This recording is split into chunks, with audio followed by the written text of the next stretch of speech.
مازالكم تسمعوا في خليك في الجو ليميسيون لا ماتينال تاع جو راديو لا ميور ايميسيون تاع الدنيا بو خلاوني اللي خفاف جيست مي تقدروا تسمعونا في لو سيت www.jo.plus/live ولا لي زابليكاسيون تاعنا في الاب ستور ولا بلاي ستور تقدروا تعيطوا لنا على 023 98 26 30 ايميسيون انregistrée دونك ما تقدروش تعيطوا لنا. Mon invité ce matin est juriste franco-palestinien en droit international, eurodéputée de la France Insoumise, fondatrice de l'Observatoire des camps de réfugiés, une organisation qui a pour but d'informer, enquêter et sensibiliser sur les camps de réfugiés, de déplacés et de migrants dans le monde. Aujourd'hui, elle est dans le pays des révolutionnaires et de la liberté, un pays où elle peut ne pas passer la plupart de son temps à justifier face à des journalistes qui l'obligent à condamner le Hamas. Bonjour Rima Hassan. Bonjour à vous, j'ai pas tout compris mais j'ai compris que c'était la meilleure émission de tous les temps. Ouch Raki. Est-ce que vous comprenez Ouch Raki Rima Hassan. Comment allez-vous? Alhamdulillah. Tout va bien, je suis au bon endroit et au bon moment. Ah. Léha, c'est une bonne réponse. Donc vous parlez arabe, non? بحكي عربي بس مثل ما قلت لك قبل شوي ما بفهم كل شيء من اللهجة الجزائرية. C'est la première fois que je vous écoute, je vous entends parler en arabe. La prochaine fois, j'aurai peut-être l'accent algérien, algérois. Je vais faire un effort, on reviendra avec. On pourra faire l'interview en arabe. C'est très sympa. Alors, c'est votre première fois en Algérie? Oui, la toute première. Alors, et pas la dernière. Ah, vous allez revenir, non? Oui, c'est sûr. Je suis revenue. Quand est-ce que vous êtes venu? Je suis arrivée le 4. Le 4 juillet. Oui, et je repars là dimanche. Vous avez abandonné vos amis de la France Insoumise. Mais tout le monde me dit ça, mais vous êtes dur avec moi. Alors attends, moi je vais resituer. Non. Pourquoi? Mais non, mais il y a eu les. Moi j'étais. Attendez, moi je regardais un peu les élections françaises, le deuxième tour, et je vois comme ça des stories de Rima Hassan en Algérie, à Alger. Qu'est-ce qu'elle fait ici? Non, mais c'est vrai que moi j'ai été beaucoup mobilisée sur la campagne des européennes, comme tout le monde sait. Il y a eu quand même quasiment 3-4 mois de campagne. Ouais. Qui ont été très chargés et ensuite j'ai été beaucoup mobilisée sur le premier tour des législatives, donc j'ai fait plusieurs déplacements en France pour soutenir justement les candidats dans la constitution de ce nouveau Front populaire. Ouais. Et ensuite effectivement j'avais convenu de partir un peu me reposer parce que je commence lundi à Strasbourg. Et j'avais vraiment besoin d'avoir un peu d'espace pour respirer un peu, me reposer. Donc voilà, c'était convenu et j'en avais aussi vraiment besoin. Donc j'ai donné tout ce que j'ai pu donner sur ce premier tour. Et le deuxième, ensuite, ça a été... d'autres ont pris le relais. Donc vous êtes venu pour des vacances ici en Algérie? Oui, pour du repos. Après, je réponds à des sollicitations aussi. J'ai encore du temps militant. De toute façon, même quand on est en vacances, on ne l'est pas vraiment. Ouais. On répond toujours. On est toujours dans ses responsabilités aussi. Donc voilà, je faisais ce que je pouvais aussi en distanciel. Et voilà, je suis entre le repos et le travail, quoi. Mais... Alors, qu'est-ce qui vous a marqué le plus pendant, c'est-à-dire votre première fois ici en Algérie? La première chose que j'ai visitée, à savoir la Casbah. Ah, la Casbah. Ouais. Dès que je suis arrivée, je suis allée là-bas. Vous avez aimé la Casbah? Ouais, je me suis perdue. Forcément, j'y suis retournée plusieurs fois parce qu'il faut vraiment y retourner. Enfin, pour moi, c'est des lieux qu'on peut pas visiter qu'une fois.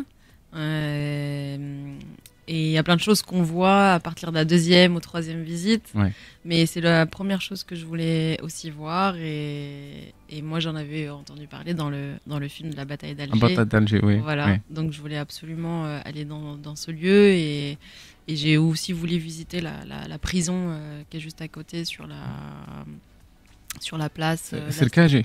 La statue où il y a Barberousse. Où il y a une grande statue, il y a Oui.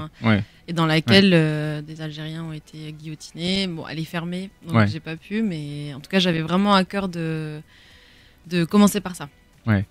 C'est-à-dire que vous avez visité des endroits que vous avez vus peut-être dans le film La bataille d'Alger, c'est ça? Ouais, c'est pas juste le film, c'est le fait j'ai conscience où je mets les pieds en fait. Ouais. On peut pas arriver, je pense, dans ce pays sans avoir en tête ce qu'est l'histoire aussi de ce pays, même si l'histoire de ce pays n'a pas commencé à la colonisation et ne se termine pas à l'indépendance. Il y a plein de choses qui se passent aujourd'hui pour la société algérienne, qui sont des enjeux nationaux. Et il y a eu des choses avant la présence des Français sur ce territoire. Mais en tout cas, je pense qu'on vient aussi dans un pays avec ce qu'on est. Et moi, j'arrive avec ce que je suis, mon identité palestinienne, qui est une identité de peuple colonisé. Et de ce point de vue-là, l'Algérie, c'est quand même une boussole pour nous et pour de nombreux peuples qui ont été opprimés et colonisés. Donc forcément, les premiers lieux dans lesquels que je voulais visiter, dont je voulais m'imprégner, c'était des espaces qui faisaient écho à cette histoire. Mmh. Moi, j'ai entendu que vous êtes aussi là pour écrire un livre, non? Toi, tu vas dire tous mes secrets.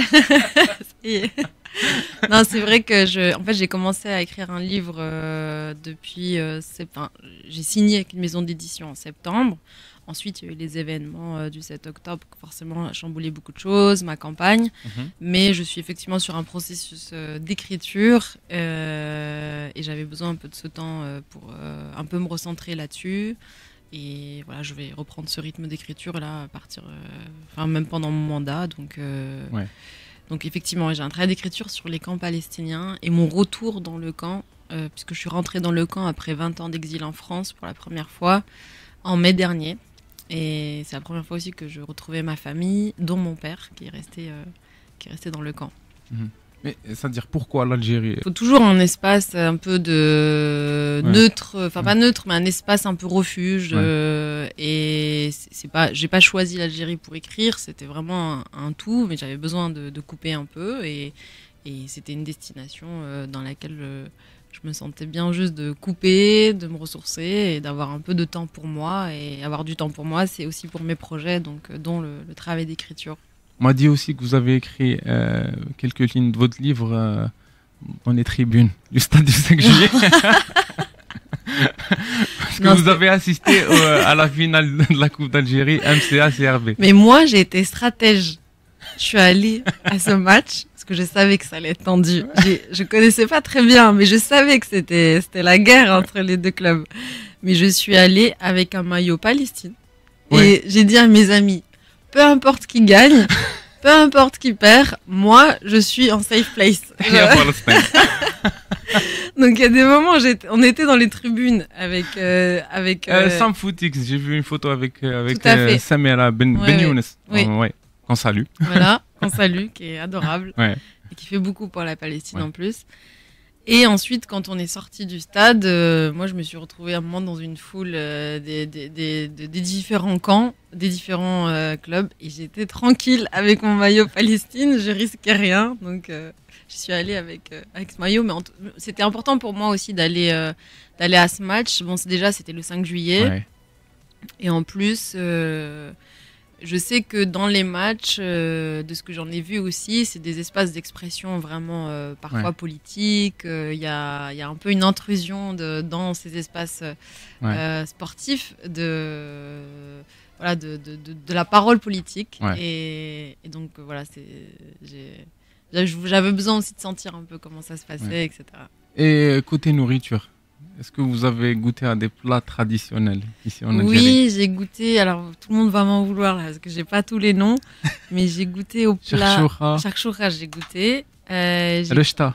Rechta, c'est avec les pâtes. Ouais. Voilà. C'est très fin. C'est comme des nouilles. Voilà, c'est ça. Ça, j'ai goûté aussi. Bon, le couscous, j'en parle pas, mais ça, c'est plutôt dans les maisons, dans les gens que j'ai visités chez eux. Le bourek, j'ai adoré. Voilà, et il y a un gâteau que j'aime beaucoup, mais j'ai pas encore eu le temps de manger. Mais on m'a dit ça, il faut le manger à la maison, il faut pas l'acheter dehors. Macarot? Non, c'est le gâteau, je sais pas si ça s'appelle shabakia. Non. Non, c'est le truc très frit avec du miel, du sésame. J'ai oublié le nom. Qui est tourné comme ça, qui est tressé. Ouais. C'est tressé. Gréouche. Peut-être ça. Gréouche, ouais. Mais vous voyez de quoi je parle? Oui, je vois, voilà. C'est fin, ouais. Il me manque que ça. Ok. Je serai au max. On va en chercher ici avant la fin de l'émission. Alors j'aimerais qu'on revienne un peu plus sur votre enfance. Oui. Vous êtes né dans un camp, le camp Nayrab en Syrie. Oui. vous avez passé 10 ans, les 10 premières années de votre vie, vous les avez passées dans un camp. Oui. Alors c'était comment vivre dans un camp? Ouais, bah c'est aussi ça un peu l'objet du travail d'écriture, parce que moi j'appartiens à une partie en fait du peuple palestinien, parce qu'aujourd'hui la réalité du peuple palestinien c'est la fragmentation. Quand on parle des Palestiniens, souvent on a en tête le territoire de la Palestine, à juste titre, parce que l'essentiel des massacres et des violations du droit international, elles se déroulent là-bas. Mais il y a aussi des parties de ce peuple palestinien qui sont invisibilisées et qui sont oubliées, et dont pourtant l'histoire et la parole est extrêmement précieuse pour comprendre ce qui se passe aujourd'hui pour le peuple palestinien. Et donc là, je fais référence à la Nakba, donc la catastrophe en 1948, où il y a eu l'expulsion de 800 000 Palestiniens sur 1,4 million, et la destruction de 532 villages. Et moi, j'hérite vraiment de cette histoire, puisque ma famille a été expulsée en 1948 et qu'on a fini dans le camp. Et malheureusement, on appartient à ce qu'on appelle les Palestiniens de dehors, et qui sont effectivement invisibilisés dans le sens où peu de gens comprennent notre histoire, notre statut, et comment on vit, et aussi on est invisibilisé même sur le plan humain, c'est-à-dire que plus personne ne dit nos noms, nos histoires et notre narratif. Et donc, la vie dans un camp, moi je dis souvent que le camp protège autant qu'il tue. Le camp protège et préserve parce que dans le camp, les Palestiniens ont transposé leur narratif et leur mémoire, c'est-à-dire que c'est cet espace qui leur permet encore de se définir comme Palestiniens, de transmettre et de vivre aussi entre Palestiniens. Et ce qui est assez frappant, c'est que dans les camps, il y a souvent des Palestiniens qui se sont regroupés en fonction de leur localité d'origine. Donc il y a des camps, comme dans le camp d'Erab, où c'est essentiellement des Palestiniens du Nord. Parce que moi, la famille de mon père vient de Raqqa, et c'est essentiellement des Palestiniens qui viennent du Nord.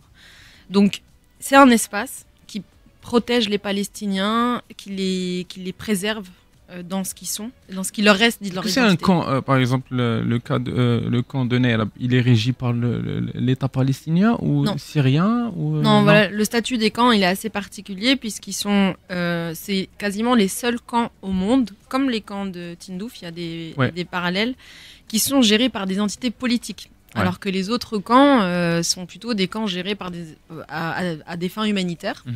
Les camps palestiniens comme les camps sahraouis, ce sont des camps qui sont gérés vraiment par des entités politiques. Et pour nous, Palestiniens, c'est les comités populaires palestiniens qui effectivement peuvent être rattachés à l'autorité ou à d'autres fragments, à d'autres entités politiques du peuple palestinien. Par exemple, dans le camp d'Ain el-Helwe au Liban, le camp d'Ain el-Helwe, qui est le plus grand camp palestinien au Liban, il est séparé en 5 quartiers.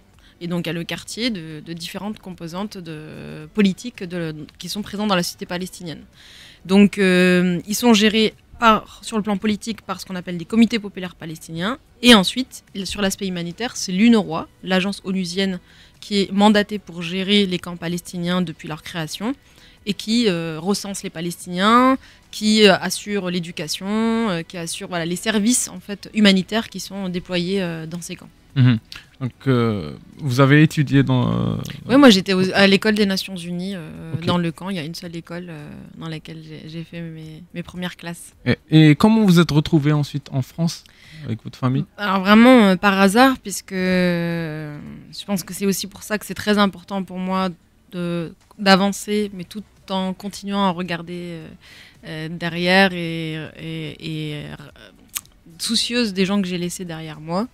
Parce que je me sens sauvée de quelque chose qui est lié juste à des décisions très banales, à savoir que mes parents ont divorcé, qui est quelque chose qui est assez banal aujourd'hui.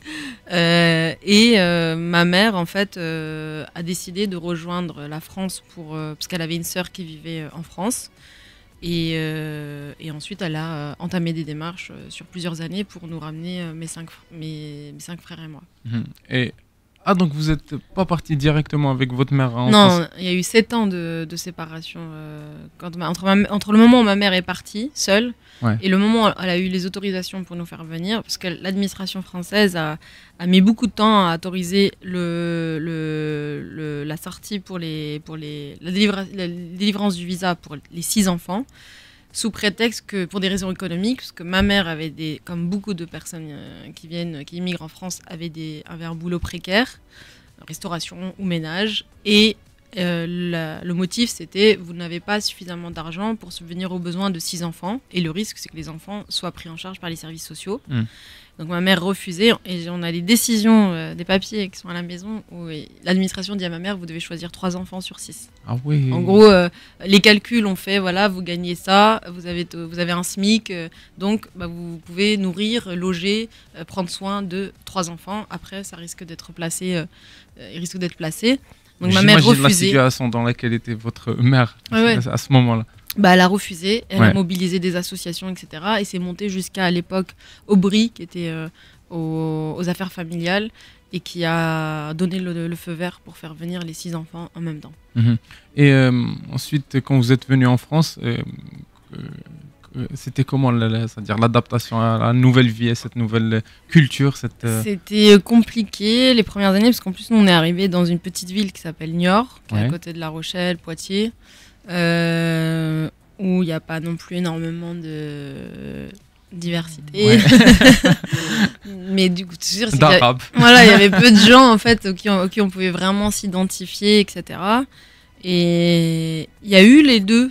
Moi, j'en parle souvent justement pour montrer à quel point aussi la France n'est pas à caricaturer. Il y a eu à la fois des gens, mais vraiment qui nous ont aidés et qui sont restés des amis très très proches de la famille, qui ont aidé ma mère à meubler son appartement, qui lui ramenaient tout ce dont elle avait besoin les premiers temps pour nous, qui nous ramenaient des jouets, qui vraiment ont pris soin de nous, qui ont donné des cours, qui venaient vraiment nous ont couvés, nous ont aidés dans toutes nos démarches, etc.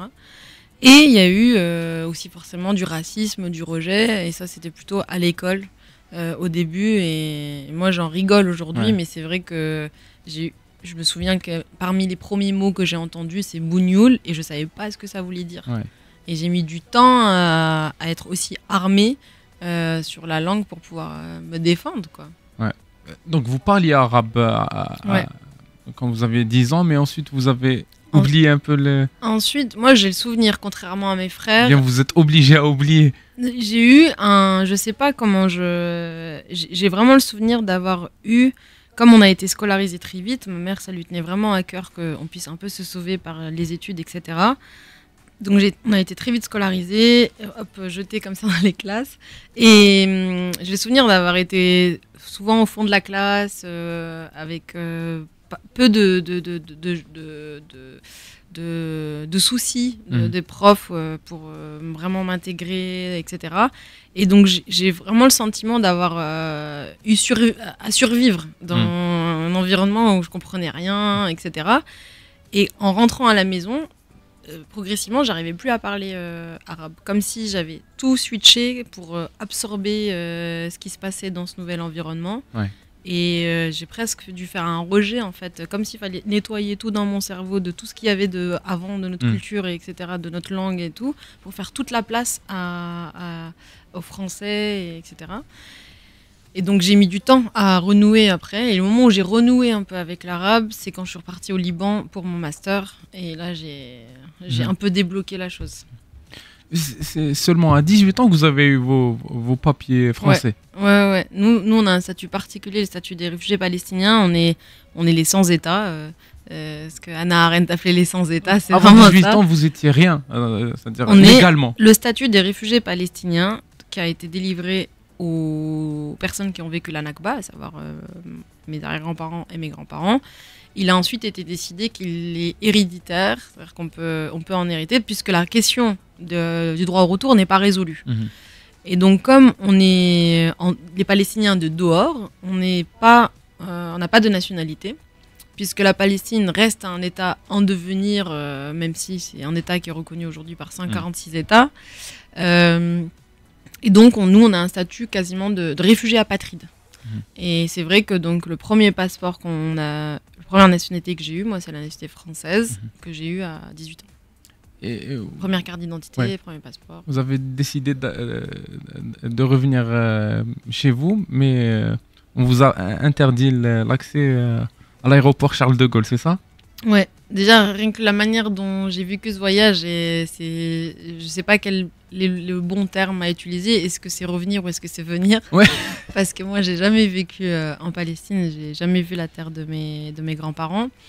Mais c'était revenir au nom des miens et venir pour moi. Si je veux schématiser la chose. Mais effectivement, j'ai été bloquée à l'aéroport de Charles de Gaulle, ce qui est illégal. Je l'ai appris après dans mes études. À partir du moment où on est en règle en fait dans les visas et dans ses papiers, son passeport, etc. La France n'a pas à recevoir de consignes pour bloquer quelqu'un. Par contre, à l'aéroport du pays d'arrivée, là, ils peuvent me refouler. Alors moi, j'ai été refoulée à Charles de Gaulle. C'est à Charles de Gaulle qu'on m'a empêché d'enregistrer mon vol et qu'on m'a empêché de monter dans l'avion. Et ce qui est assez cocasse, c'est que j'en rigole aussi souvent parce que le motif, c'était activisme. Mais à 18 ans, mon activisme, c'était une page Facebook. Je veux dire, non mais... Et donc, j'ai l'impression d'être devenue tout ce qu'ils avaient peur que je devienne. À savoir, aujourd'hui, une militante vraiment de la cause palestinienne et qui dédie voilà, toutes ces activités autour de ça. Vous avez fait des études en droit international. Oui. Vous avez un master, c'est ça ou... Ouais, j'ai fait un master en droit international, organisation internationale à Paris 1, à la Sorbonne. Et ensuite, j'ai entamé un projet de thèse pendant 2 ans sur le droit applicable dans les camps. Et pendant mon master, j'ai traité mon sujet de recherche, c'était la qualification du crime d'apartheid en Israël avec une étude comparative du cas sud-africain. Donc c'était vraiment une étude juridique en partant de la Convention de 73 sur le crime d'apartheid et regarder tous les dispositifs que l'État d'Israël impose aux Palestiniens sur les différents composants de la cité palestinienne et en quoi ça pouvait être qualifiable et caractérisé comme un crime d'apartheid. Vous êtes aussi présidente de l'Observatoire des camps de réfugiés, donc vous faites quoi exactement dans cette organisation? Alors, du coup, j'ai quitté mes fonctions au début de la campagne, parce que c'est une organisation apolitique. Voilà, et du coup, forcément, pour protéger aussi l'organisation, j'ai quitté mes fonctions. Il va y avoir l'Assemblée générale en septembre pour élire un nouveau président, une nouvelle présidente. Donc, c'est le petit bébé là que je lâche. Mais cette organisation, donc c'était le sujet de mon projet de thèse que j'ai arrêté au bout de 2 ans, puisque mon sujet de thèse, c'était le droit applicable dans les camps. Et les camps, c'est vraiment au cœur de mon parcours, pour le vécu de ma famille, pour le vécu qui est le mien. Et j'avais besoin d'élargir, en fait, aussi. Je me suis très vite rendu compte que personne ne voyait ce que c'était un camp. Et je me suis aussi rendu compte que les Palestiniens n'étaient pas la seule population qui vivait depuis des générations, ou qui étaient enfermés dans ces espaces, qui sont des espaces hors monde, qui sont des espaces de mise à l'écart, des espaces de ce que Michel Agier appelle de gestion des indésirables. Vraiment, les encampés, les gens qui vivent dans des camps, ce sont des indésirables du monde, quoi. C'est les gens dont on ne veut pas accueillir dans un pays ou dont on ne veut pas le retour et qui finissent dans des espaces d'autogestion. Et ils sont hors monde, quoi, à tout point de vue. Et donc, dans cette organisation, on recense les camps. C'est la première organisation qui recense les camps à travers le monde, c'est-à-dire qu'il les pose vraiment en termes d'existence déjà géographique. Moi, c'était tout au long de mon parcours, on me disait, mais tu viens d'où? La question, tu viens d'où? Quand je réponds, je viens de Nerab, je suis une fille des camps palestiniens. Personne déjà comprenait c'était où, etc. Et il fallait que... C'est un effort, quoi. Alors que quand on dit je viens de Paris, je viens d'Alger, on arrive à situer une ville dans un pays, voilà. C'est vrai, c'est compliqué de mettre des camps dans des cartes. Voilà. Donc du coup, dans cet observatoire, on recense les camps, pas que les camps palestiniens, tous les camps. Et on fait des études assez pédagogiques sur 15-20 pages maximum pour expliquer comment ce camp a été créé, qui vit dedans, comment il est géré, quelles sont les organisations qui sont mandatées pour l'administrer et comment l'État qui accueille ce camp se positionne politiquement ou juridiquement sur ce camp. J'ai lu sur le site que la durée moyenne d'un camp, c'est 11 à 12 ans à peu près. Il devient quoi après? Voilà, la durée de vie moyenne d'un camp, ouais. Voilà, c'est ça. C'est 11,7 ans et ça va jusqu'à 20 ans dans des pays qui accueillent plus d'1 million de réfugiés. Donc le vrai problème en fait des camps, c'est pour ça que c'était le sujet aussi de ma thèse, c'était il n'y a pas de définition juridique internationale du camp. C'est-à-dire qu'il prend des formes différentes et il a des durées de vie différentes selon le pays dans lequel il va se trouver et selon la conjoncture politique qui est liée à la population qui est accueillie. Donc, il y a un vide juridique autour de ces espaces. Et c'est tout l'intérêt justement d'en faire un objet d'étude, un observatoire, parce qu'il y a des subtilités selon les pays, selon les nationalités, selon les statuts juridiques, etc. etc. Donc ces camps, la fin de vie d'un camp peut prendre différentes formes. Soit on a les 3 solutions durables qui sont pensées par le droit international, c'est l'intégration des réfugiés, c'est-à-dire que les réfugiés, on les intègre pleinement dans le pays hôte, c'est-à-dire qu'ils obtiennent des documents, ils sont vraiment intégrés dans le pays. Donc on va diluer le camp. Soit c'est le retour, c'est-à-dire qu'il y a le rapatriement volontaire, c'est-à-dire qu'on arrive à trouver une solution où les populations concernées rentrent chez eux. Soit c'est la réinstallation, donc c'est quand un autre pays tiers se porte volontaire pour accueillir les réfugiés. Donc on a eu ça par exemple pour les réfugiés syriens, ou l'Allemagne ou le Canada, qui sont des pays qui étaient plus lointains du terrain humanitaire syrien, se portaient volontaires pour accueillir. Et là, on parle de réinstallation, c'est-à-dire qu'il y a des missions qui sont faites dans des camps pour réinstaller des réfugiés dans des pays qui se portent volontaires. Ça, c'est les 3 solutions qui sont prévues. Mais, je termine là-dessus, c'est un peu long, mais ce que disent justement les chercheurs sur le sujet, c'est que le camp est devenu... Normalement, on est censé appliquer une des 3 solutions pour les camps.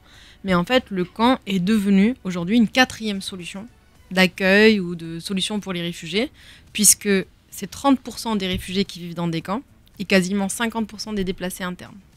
Donc il y a un peu un non-dit sur le fait que c'est aujourd'hui une 4e solution qui est tous les jours appliquée pour gérer la question migratoire.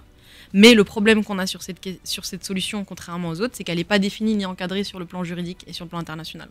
Et donc ça laisse place à une forme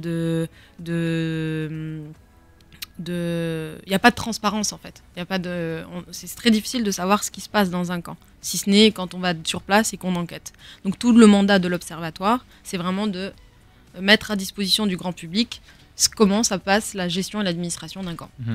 Lima Hassan, vous avez visité combien de camps c'est-à-dire dans le monde? Moi, l'essentiel, je vais pas créer une grosse surprise, mais l'essentiel des camps que j'ai visités, quasiment la majorité, ce sont des camps qui se trouvaient dans la région du Proche Moyen-Orient, donc des camps essentiellement sur ces dernières années palestiniens et syriens. Mais en fait, l'observatoire ne fonctionne pas avec des déplacements tous les jours. En fait, on a plutôt une communauté de contributeurs qui sont à 30% dans les terrains sur lesquels on fait des études. Et donc, par exemple, on va avoir un pays où on a 5 personnes qui sont de l'observatoire qui vont faire eux-mêmes du coup des déplacements dans les camps. Donc c'est pas moi ou la direction de l'observatoire qui a vocation à aller dans tous les camps et visiter tous les camps. C'est plutôt de dire dans les pays sur lesquels on veut faire des études, je sais pas, au Liban par exemple, on va avoir des contributeurs là-bas qui vont travailler pour l'observatoire et qui vont faire des déplacements, faire une étude et on va la publier sur le site. Non, moi je vous ai demandé, je voulais savoir si vous comptez visiter les camps de Tindouf.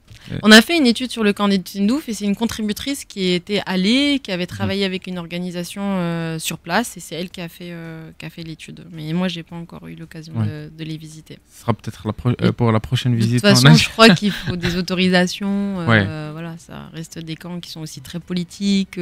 Comme je le disais, c'est pas juste des camps humanitaires. On rencontre les Nations Unies ou des organisations, des ONG. Il y a une dimension très, très, très politique. Donc il me semble de souvenir qu'il faut quand même des autorisations et voilà.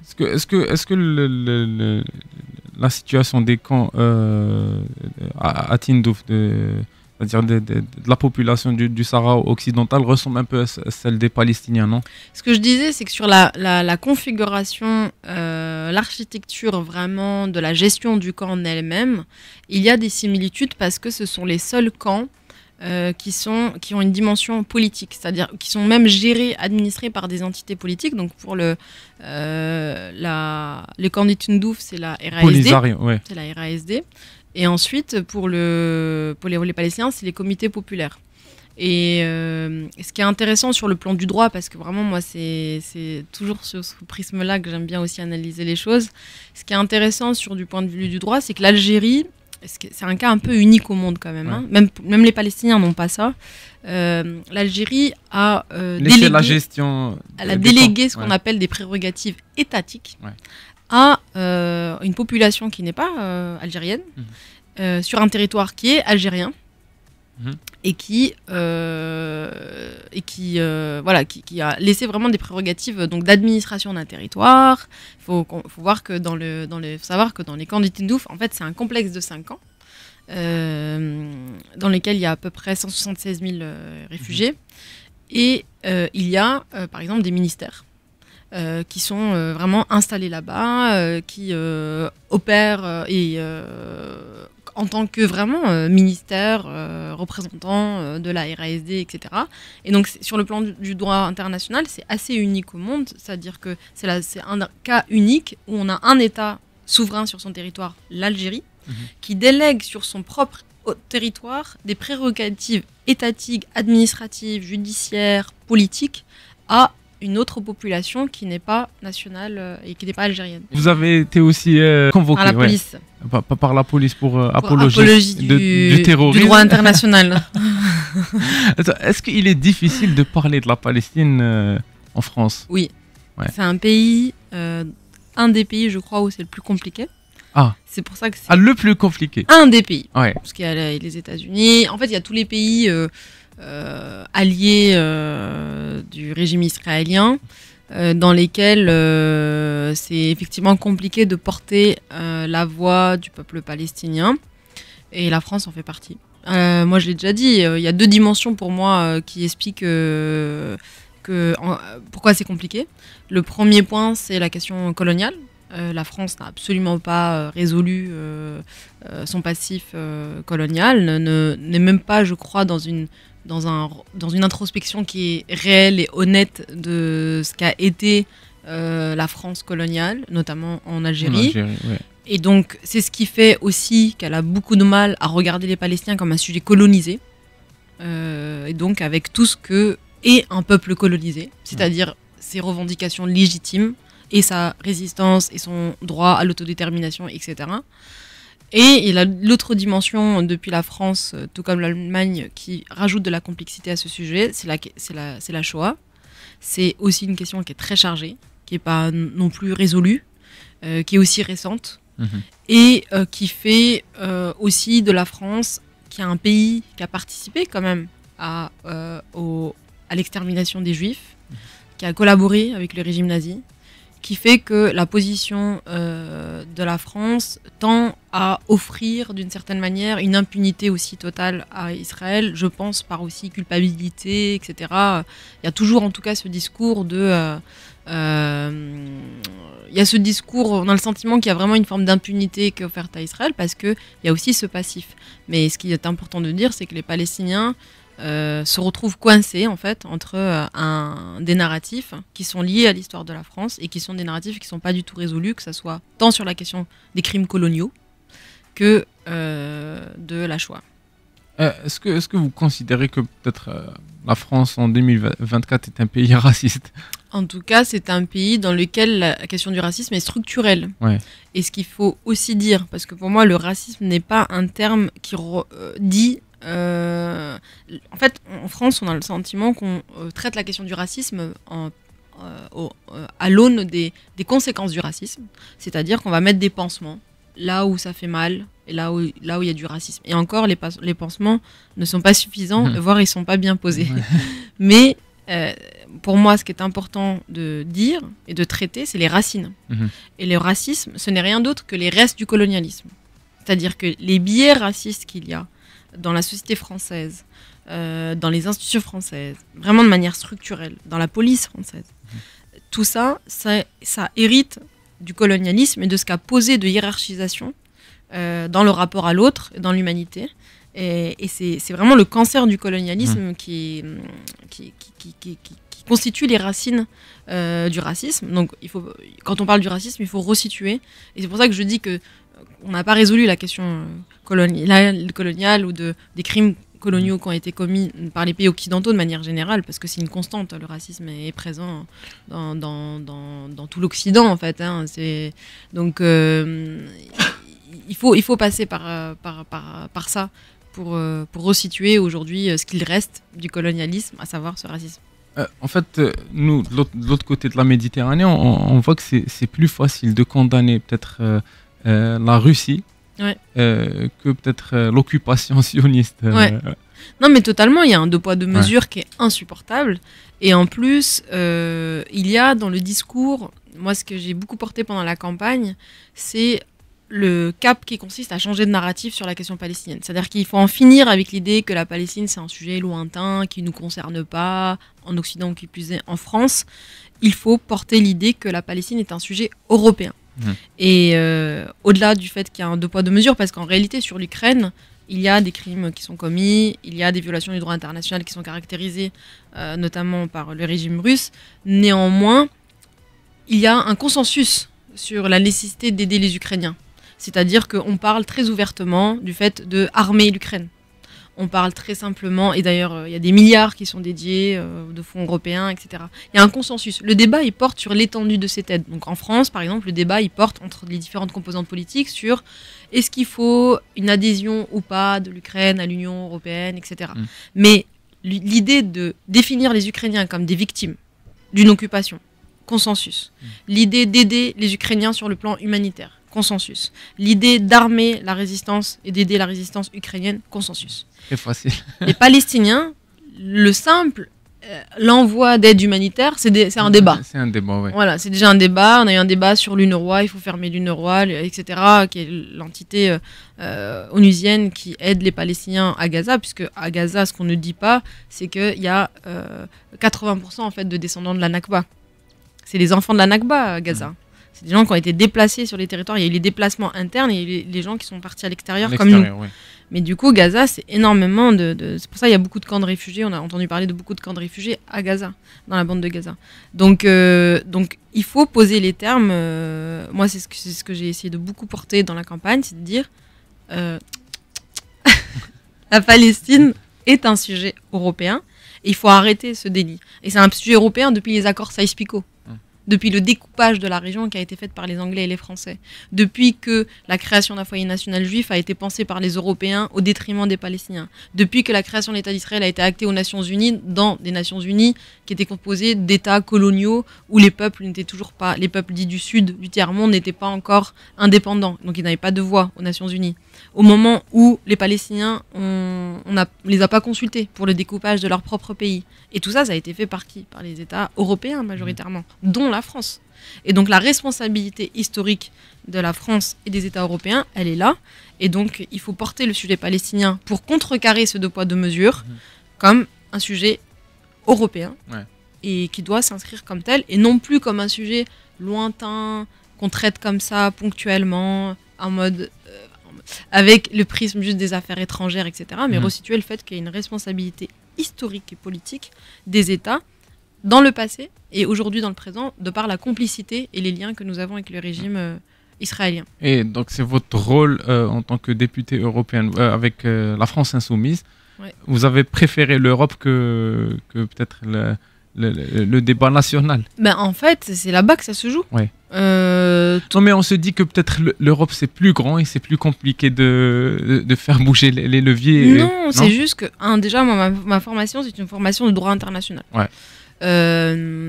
J'ai beaucoup travaillé sur des questions migration, droits de l'homme, etc. ces dernières années, donc j'ai toujours été moi orientée vers les sujets internationaux en réalité. Et quand on dit sujets internationaux, c'est les outils internationaux qui nous permettent d'avancer sur des sujets. Donc en l'occurrence, les conventions internationales, les engagements des États, les résolutions des Nations Unies, les rapports internationaux, le travail des ONG. Donc tout ça, c'est vraiment moi mes outils de travail depuis de nombreuses années. C'est ma formation.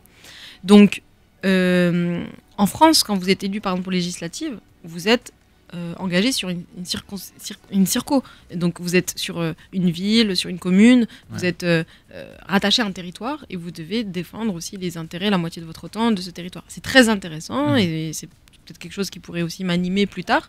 Mais l'engagement sur la question palestinienne rentre dans des questions de droit international et donc ça se joue au Parlement européen, notamment avec les commissions dont les travaux sont dédiés pour faire avancer le positionnement des États européens sur les enjeux, sur les affaires étrangères et sur les enjeux internationaux. Donc là, en l'occurrence, au Parlement européen, je serai référente de la commission Affaires étrangères, dans laquelle il y a la sous-commission Droits de l'homme. Pour toutes les décisions qui sont prises, le budget dédié pour les Palestiniens, les fonds européens qui vont potentiellement être dédiés à la reconstruction de Gaza, les résolutions pour le cessez-le-feu, tout ce qui a été adopté récemment, qui a engagé les États européens, ça se passe sur le plan, ça se passe au Parlement européen en réalité. Ouais. Donc pour moi, l'impact, il est là-bas, et c'est là-bas aussi où je peux faire valoir ou utiliser mes compétences et ma formation. De toute façon, même aux législatives, le nouveau Front populaire, il a gagné, c'est-à-dire il a la majorité et il compte appliquer son programme.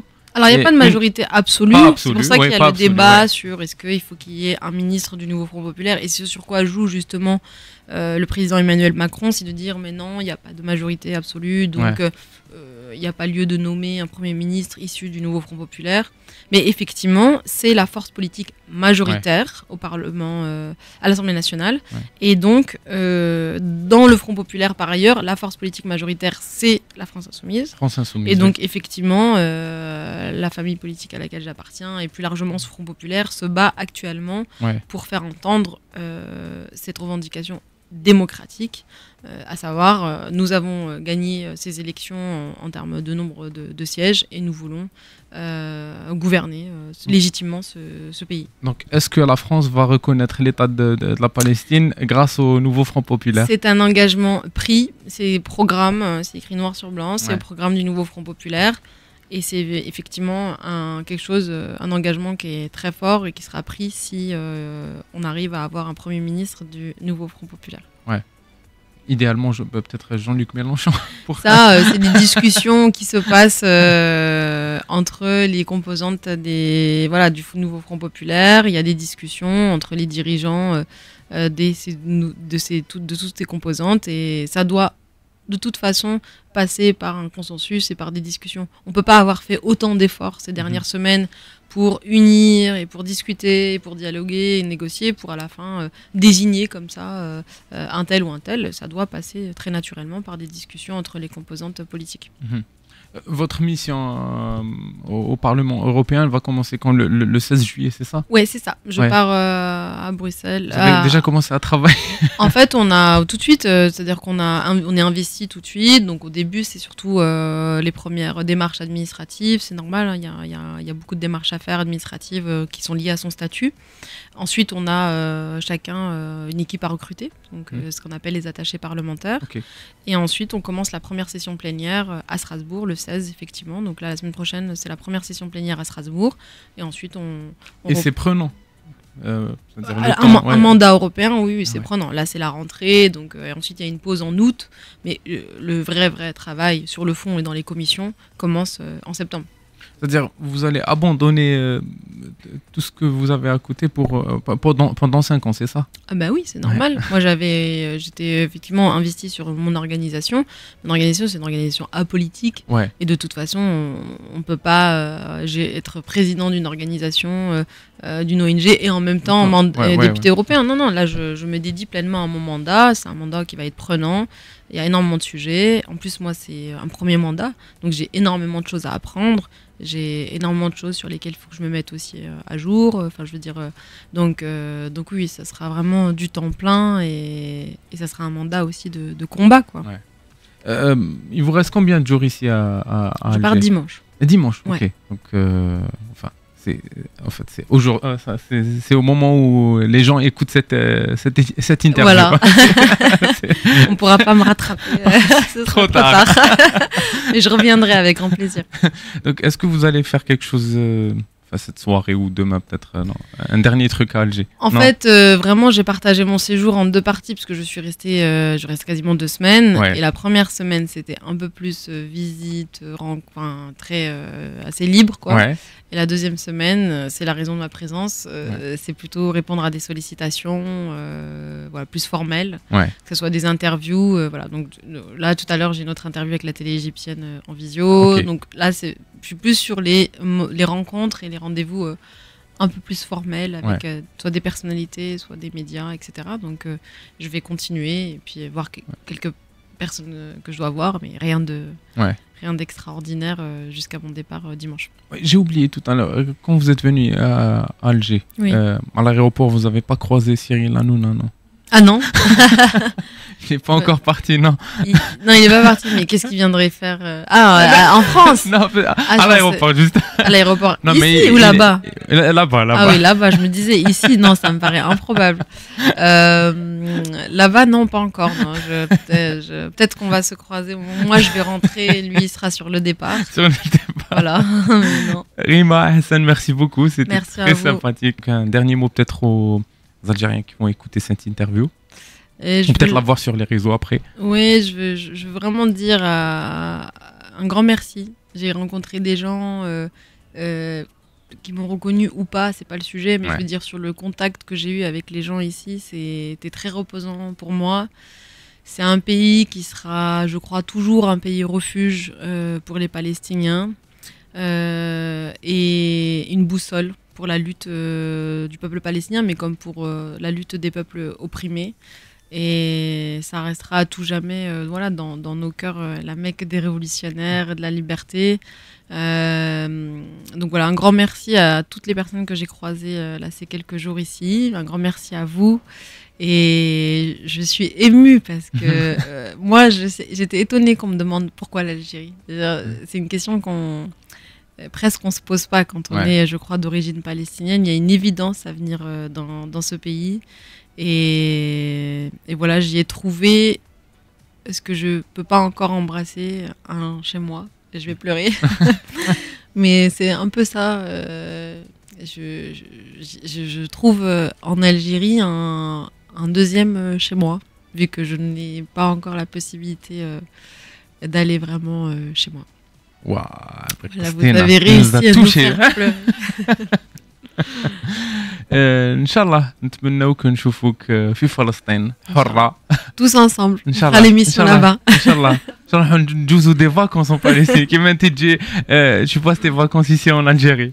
Ouais, j'espère. Merci beaucoup Rima Hassan, يعطيك الصحة. Merci à vous. نتمنوا لك beaucoup de succès, bon courage pour ta mission en Europe. Merci beaucoup. ان شاء الله نسمعوا بك في toujours au sommet وان شاء الله تبدلي لي شوز ان شاء الله. شكرا كتير. ميرسي بوكو، يعطيك الصحة، يعطيكم ميرسي. الصحة انتم اللي كنتوا تسمعوا فينا. نعطيكم رونديفو كالعادة غدوة ان شاء الله. ميرسي لمالك المعتز الكامل، رجال خفاء طاهر، رجال خفاء تاع جو راديو، اي ريستي برونشي جو راديو، تحيا فلسطين. تحية الجزائر.